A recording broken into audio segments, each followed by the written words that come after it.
These are Ghibli movies, and even if you are not an anime fan, you would definitely know their legendary record of masterpieces.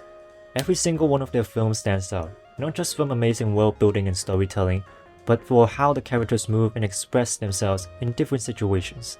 As a self-taught animator, I always wanted to learn the secrets behind their technique. So in this video, I am going to deep dive into their unique animation that made Studio Ghibli stand out, and test what I learned by bringing a character to life. To kick things off, I started by studying the source material, that is, analyzing clips from their movies. At first, I couldn't really see what made it so special. I only found that sometimes the frames are not consistent, frames are drawn in twos for quick movements, and threes for slower or normal movements. Very generic stuff gathered here. But then, I looked back at other modern anime films and shows. And then, I finally found the real secret that made Ghibli characters move differently.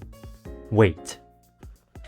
In animation, there's a concept called secondary motion.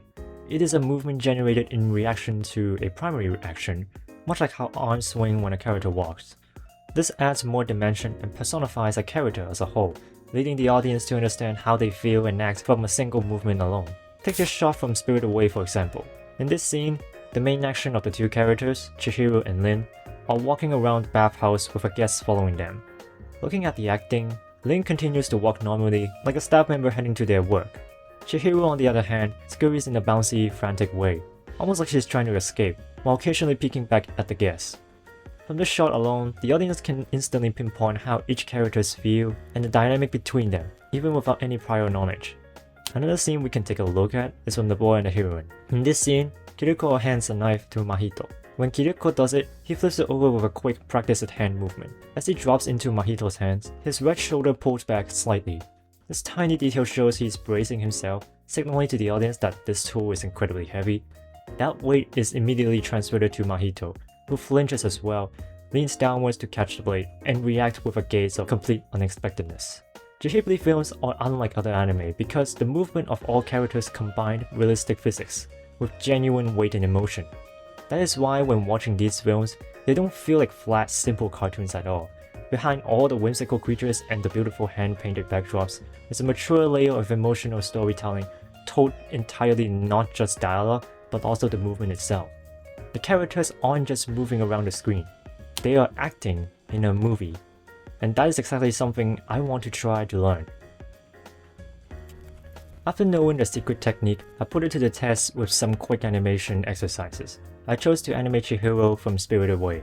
The premise is simple. Chihiro gets tapped on the shoulder from behind, leading to a sudden jump scare. It was basically the perfect playground for practicing secondary actions here, specifically through her hands.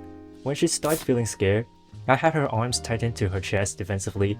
Then, as the panic hits, her flames flop around frantically, exaggerating her shock and perfectly captures the naive, uncoordinated energy she has in the film. Her facial expressions also tell a story of its own, shifting rapidly from startled to curiosity, then uncertainty, and finally, pure fear. From these micro movements, it injects so much personality to the whole action. They do more than just show how a character feels.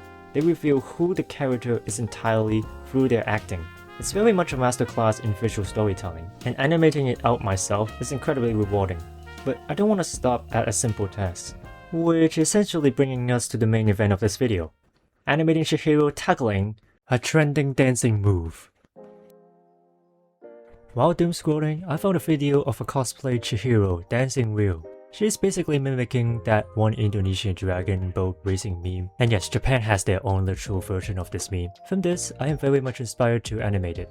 And after some training from the exercises, I am very much prepared on this project. So from then on, I started off as usual. I laid out the drawings and then started animating. For this animation, I don't want to have it just start from the dance, as it would then turn into a looping animation that gets very boring over time. I started with a bunch of sequences to build up the dramatic shot. First of course is Chihiro putting up sunglasses as she wants to be cool for the dance. Then I have her almost stripped down while getting into position, and with her taking a deep breath before starting the whole thing. This intro sequence, although it is really hard to animate, did not just make the animation more, longer, but more interesting in a way that these characters are not just slapped with a bunch of movements around, they are acting their way in towards it. Something that just makes the entire action more memorable. Oh yeah, and also Haku's here, because he's cool. I'm just adding him for a cameo actually. After making these animations, I just feels tired. This guy stinks! Alright, okay, seriously though. These animations gives me more understanding of how Studio Ghibli presents their characters visually. I never thought that adding weight and small little gimmicks are that hard, and it just shows that the value part of those movies from Ghibli were never about characters moving funny. It was to show something that feels real, and through it telling a story that is not just entertainment, but growth and presentation. That is why again, any movie clips from them that you see does not seem like a typical colorful anime for a younger audience to watch. Rather here it is more mature, and to illustrate it, movements have to have weight on it. And it's where Ghibli nailed it. That will be all. Thanks for watching.